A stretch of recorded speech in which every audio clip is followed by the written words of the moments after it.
ओम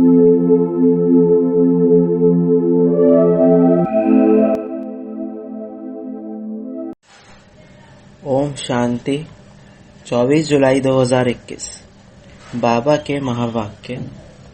मीठे बच्चे, तुम बाप के पास आए हो अपनी जीवन हीरे समान बनाने।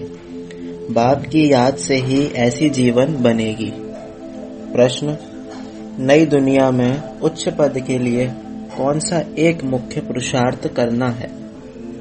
उत्तर, बाबा कहते, मीठे बच्चे, जिन पुराने संबंधियों ने इतना दुखी किया, अब उनके मोहजाल से बुद्धि को निकाल एक मुझे याद करो। उनके साथ रहते भी मन को मेरे में लगाओ।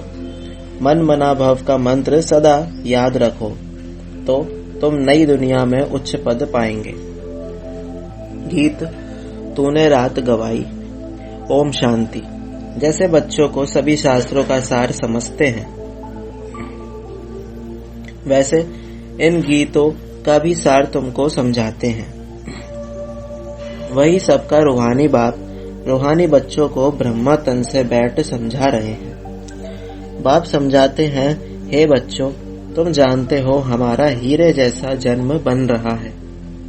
बाप के पास आते ही हो हीरे जैसा जन्म बनाने। हीरे जैसा जन्म कहा जाता है स्वर्गवासियों का, कौड़ी जैसा जन्म है नरकवासियों का। तुम संगम युग को भी जान चुके हो। हम अभी संगम युग वासी हैं। यह संगम युग सबके लिए कल्याणकारी है। इस संगम युग में ही सर्व की गति सदगति होती है। कौन करते हैं? परम धाम से आने वाला मुसाफिर। वह मुसाफिर है ना, तुम मुसाफिर नहीं हो, तुम आकर जाते नहीं हो। बाप कहते हैं, मैं पुरानी दुनिया में आकर फिर लौट जाता हूँ। बच्चे जानते हैं ये सेवा करने वाला सिर्फ एक मुसाफिर है जो आकर हम बच्चों की बड़ी सेवा करते हैं। ऐसी सेवा और कोई कर ना सके। सेवा के लिए ही पुकारते हैं कि आकर हम पतितों की सेवा करो। बाप भी कहते हैं, हम बच्चों की सेवा में आए हैं क्योंकि बच्चे बहुत दुखी हैं। पुकारते भी हैं, हमारे दुख हरो और शांति दो। दो चीज हमेशा याद रहती है, सुख और शांति। यहाँ दुख और अशांति है, तब पुकारते हैं। बाप ही आकर सारा राज सृष्टि चक्र का बच्चों को समझाते हैं। बच्चे समझते हैं अब भक्ति मार्ग खत्म होता है, कलयुग का अंत माना, भक्ति नीचे उतरती आती है। ज्ञान से तुम्हारी चढ़ती कला हो जाती है, तुम उच्चते उच्च पद पा लेते हो। फिर वह प्रारब्ध का सुख कम होता जाता है। भक्ति तो भारत में जितनी होती है उतनी और कहाँ नहीं। आधा कल्प भक्ति चलती है। जब से द्वापर शुरू होता है और दूसरे धर्म स्थापन होना शुरू होते हैं, तब से भक्ति शुरू होती है। भक्ति भी पहले बहुत अच्छी होती है। जैसे स्वर्ग पहले बहुत अच्छा होता है, फिर आहिस्ते आहिस्ते कला कम होती जाती है। भक्ति शुरू होती है तो पहले पहले शिव के पुजारी बनते हैं। आधा कल्प कोई पूजा होती नहीं है। फिर भक्ति मार्ग शुरू होता है और दूसरे धर्म भी शुरू होते हैं। इतनी भक्ति और कोई कर नहीं सकते। पूरा आधा कल्प भक्ति चलती है। यह भी तुम बच्चे जानते हो कि बाप जो सबको खास भारत को सदगति देते हैं, स्वर्ग का मालिक बनाते हैं, वही दूर देश का मुसाफिर आया हुआ है हम बच्चों को फिर से स्वर्ग की बादशाही देने। वर्षा भी कितना जबरदस्त है, परंतु एक भी बात किसकी बुद्धि में नहीं बैठती। भारत में भक्ति कितनी करते हैं, कितने मंदिर हैं। भारत खंड में तो ढेर मंदिर हैं। अभी तुम जानते हो ये किसके मंदिर हैं? पहले पहले तो शिव बाबा का मंदिर बनता है, फिर बनते हैं देवताओं के। वह मंदिर भी तुम्हारे सामने खड़े हैं। एक तरफ शिव बाबा की पूजा करते रहते हैं, दूसरे तरफ शिव बाबा तुमको पूज्य बना रहे हैं। तुम यहाँ आए हो पूज्य देवता बनने।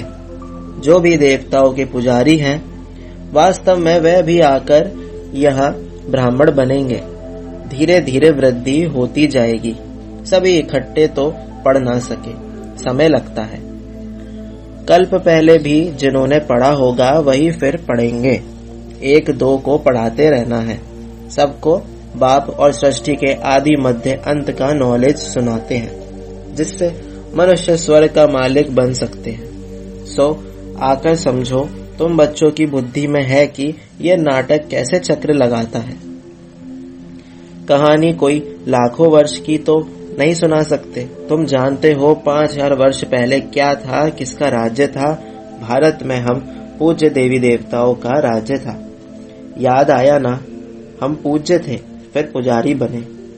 आगे ये पता नहीं था हम सुपूज्य देवता थे, फिर हमने 84 जन्म लिए। 84 जन्मों की कहानी लक्ष्मी नारायण की है। तुम अपने 84 जन्मों की कहानी सुनाते हो। उनको तो अपनी कहानी बैठ लिखने में बहुत समय लगता है। तुम 1 मिनट में 84 जन्मों की कहानी बता सकते हो। वह तो 1 जन्म की कहानी लिखते हैं। छोटेपन में क्या क्या किया ये भी अपनी कहानी बताते हैं। हम 84 का चक्र कैसे लगाते हैं, एक की तो बात नहीं, बहुत ब्राह्मण है। तुम ही इस चक्र को जानते हो। इस चक्र को जानने से तुम राजा रानी बनते हो और फिर औरों को बनाते भी हो। भक्ति भी भारतवासियों जैसी कोई नहीं करते हैं, और जो भी मठ पंथ धर्म आदि हैं वह हमारे भक्ति के समय स्थापन होते हैं। पहले पहले हमारा कितना छोटा फूलों का झाड़ था, रूहानी गार्डन था। तुम चैतन्य फूल थे। इनको कहा जाता है फूलों का बगीचा, फिर वही कांटों का बगीचा होता जाता है। इस समय सब कांटे बन गए हैं। फिर कांटों से फूल कैसे बनना है सो बाप बैठ समझाते हैं। 1 2 को दुख देना कांटा लगाना है। Student life is the best कहा जाता है। वह बहुत अच्छी होती है। बच्चे बच्चियां बड़ी खुशी में पढ़ते रहते हैं। शादी की और 1 2 को कांटा लगाना शुरू किया। सतयुग में कोई कांटा नहीं लगाते। अभी तुम फिर फूल बनते हो। तुम जानते हो भारत स्वर्ग था तो कितने अपार सुख थे। सोने की खानियां थी, अभी वह खाली हो गई है। फिर तुमको सोना भरपूर मिलेगा। भारत में ही सोने, हीरे, जवाहरात की खानियां थी। उस समय अमेरिका आदि कुछ भी नहीं होता, बॉम्बे भी नहीं होती। वंडर है ना, कलयुग के अंत में कुछ भी सोना देखने में नहीं आता। फिर सतयुग आदि में इतनी सोने की खानियां भरतू हो जाती हैं, सोने के महल बन जाते हैं। वंडर है ना, वहाँ खानियों से कितना ढेर सोना निकालते हैं। जैसे यहाँ मिट्टी की ईंटें बनती हैं, वैसे वहाँ सोने की ईंटें बनती हैं। माया मच्छंदर का खेल दिखाते हैं ना। ध्यान में देखा, यहाँ तो सोना ही सोना है। बरोबर सतयुग में सोना होगा। यहाँ तो देखो मिट्टी की ईंटें भी नहीं मिलती हैं। जितनी यहाँ ईंटें पैसे से मिलती हैं, उतनी वहाँ सोने की ईंटें मुफ्त मिलती हैं। रात दिन का फर्क है। तो क्यों नहीं पुरुषार्थ करना चाहिए नई दुनिया में उच्च पद पाने का। यहाँ मोह जाल में क्यों फंसे। बाप कहते हैं पुराने संबंधों में तुम कितना दुख उठाते हो। बाबा ऐसे नहीं कहते कि इनको छोड़ दो, सिर्फ बुद्धि योग एक बाप से लगाओ तो तुम विश्व के मालिक बन जाएंगे। मन मना भव का अर्थ ही है मुझे याद करो, और विष्णु चतुर्भुज को अर्थात विष्णुपुरी को याद करो। मूल है ही एक अक्षर। भक्ति मार्ग में तो ढेर पंचायत है। अभी तुम सब आत्माएं आशिक हो एक माशूक परम पिता परमात्मा के। वह तुमको सुखधाम का मालिक बनाते हैं। सब आत्माएं उनको याद करते हैं। तुम रूहानी आशिक रूहानी माशूक के एक ही बार बनते हो। बाकी तो सब मनुष्य हैं जिस्मानी आशिक माशूक। अभी बेहद के आशिकों को बेहद का माशूक आकर मिला है। उनको कहते भी हैं आओ आकर हमको पतित से पावन बनाओ। एक को ही पुकारते हैं। तुम जानते हो हमारी आत्मा पतित बनी है, इसलिए पुकारते हैं पतित पावन आओ। कुंभ का मेला लगता है, कितने जाकर गंगा स्नान करते हैं, फायदा कुछ भी नहीं। पावन कोई भी बनता नहीं। अभी बाप आकर ज्ञान वर्षा करते हैं। तुम्हारे ऊपर ज्ञान की वर्षा हो रही है, जिससे फिर कांटों का जंगल फूलों का बगीचा बन जाएगा। तुम जानते हो हमारा जब राज्य होगा तो वहां कोई पतित होगा ही नहीं। सारे विश्व पर ज्ञान वर्षा हो जाती है, सब कुछ हरा भरा हो जाता है, खानियां भी हीरे जवाहरों की नई बन जाती हैं। अब तुम बच्चों को कितना खुशी में रहना चाहिए सम्मुख देखते हो। बेहद का बाप बैठ समझाते हैं कि तुम मुझे याद करो तो तुम्हारे विकर्म विनाश होंगे। भले तुम कहाँ भी बैठो, स्नान करो, बुद्धि में बाप की याद रहे, वहां तो याद करने की फुर्सत है। बाप को जितना याद करेंगे उतनी कमाई है, याद से ही कमाई है। ऐसा कभी सुना कि याद से कमाई होती है? कितनी बड़ी कमाई है। तुम विष्णुपुरी के मालिक बन जाएंगे। तुम जानते हो हम आत्माओं का बाप निराकार है, उसने इस शरीर का आधार लिया है। भागीरथ का भी वर्णन है ना, भाग्यशाली रथ, जिस रथ पर परमपिता की परम आत्मा सवार होती है। आत्मा का रथ जब तैयार होता है तो झट आत्मा आकर प्रवेश करती है। बाप को तो इस रथ में आकर सिर्फ नॉलेज देनी है। इनके भी बहुत जन्मों के अंत के जन्म में जब वानप्रस्थ अवस्था होती है तब बाप कहते हैं मैं आकर इनमें प्रवेश करता हूँ अथवा इस रथ में विराजमान होता हूँ। बाकी कोई घोड़े गाड़ी के रथ की बात नहीं है। अभी तुमको यह ज्ञान मिला है। बाप बैठ सम्मुख तुम बच्चों को समझाते हैं। तुमको तो बहुत खुशी होनी चाहिए। IAS का इम्तिहान पढ़ते हैं तो बड़ा नशा रहता है, वह होता है सबसे उच्च इम्तिहान। तुम्हारी भी यह पढ़ाई है, ये भगवान की पाठशाला है। अब प्रश्न उठता है भगवान कौन? क्या श्री कृष्ण या शिव बाबा? सबका भगवान कौन है? सिवाय एक निराकार के सब तो कृष्ण को मानेंगे नहीं।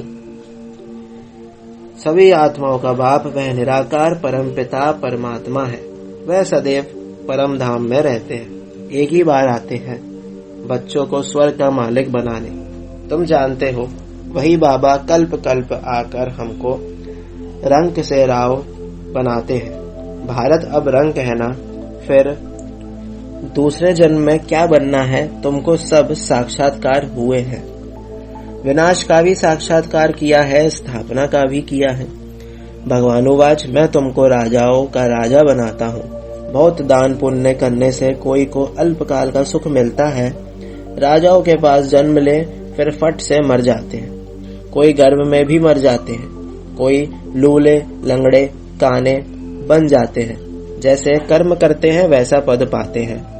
अब तुमको तो राजाओं का राजा बनाते हैं। तुम कहते हो बाबा हम बलिहार जाएंगे, तो जरूर राजाई भी तुम पाएंगे। भारत को महादानी खंड कहा जाता है। यहाँ दान पुण्य बहुत करते हैं। वह फिर शुरू होता भक्ति मार्ग में। अब बाप तुमको 21 जन्मों के लिए दान देते हैं। अब तुम बाबा पर बलिहार जाते हो, तन मन धन सब कुछ दे दिया। अब बाप कहते हैं ट्रस्टी होकर रहो, अपना घर बार संभालो, सब शिव बाबा का है। मैं आपका हूँ, आपको ही याद करता हूँ। दिल से सरेंडर करते हैं।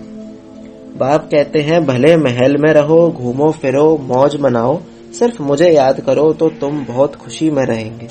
तुम विश्व के मालिक थे, अब फिर तुम पुरुषार्थ कर वह बनते हो। बाप समझाते हैं मीठे मीठे बच्चों, इस योग बल से ही तुम विकर्माजीत बनेंगे। बाप की याद से तुम विश्व के मालिक बनते हो। अच्छा, मीठे मीठे से की लदे बच्चों प्रति माता पिता बाप दादा का याद प्यार और गुड मॉर्निंग। रूहानी बाप की रूहानी बच्चों को नमस्ते। हम रूहानी बच्चों की रूहानी बाप दादा को याद प्यार और गुड मॉर्निंग। नमस्ते नमस्ते, शुक्रिया बाबा शुक्रिया। धारणा के लिए मुख्य सार। फर्स्ट पॉइंट, राजाई पद पाने के लिए बाप पर पूरा पूरा बलिहार जाना है। तन मन धन सब समर्पण कर ट्रस्टी होकर रहना है। विकर्माजीत बनने का पुरुषार्थ करना है। सेकंड पॉइंट, याद में ही कमाई है। इसलिए निरंतर याद में रहने का पुरुषार्थ करना है। ऐसा रूहानी फूल बनना है जो फूलों की दुनिया का अधिकारी बन जाए, अंदर में कोई भी कांटा ना रहे। वरदान, त्रिकालदर्शी स्थिति में स्थित रहे सदा अचल और साक्षी रहने वाले नंबर 1 तकदीरवान भव। त्रिकालदर्शी स्थिति में स्थित होकर हर संकल्प, हर कर्म करो और हर बात को देखो। ये क्यों, ये क्या, ये क्वेश्चन मार्क ना हो, सदा फुल स्टॉप, नथी गन्यो। हर आत्मा के पार्ट को अच्छी तरह से जानकर पार्ट में आओ। आत्माओं के संबंध संपर्क में आते न्यारे और प्यारेपन की समानता रहे तो हलचल समाप्त हो जाएगी। ऐसे सदा अचल और साक्षी रहना, यही है नंबर 1 तकदीरवान आत्मा की निशानी। स्लोगन, सहनशीलता के गुण को धारण करो तो कठोर संस्कार भी शीतल हो जाएंगे। ओम शांति।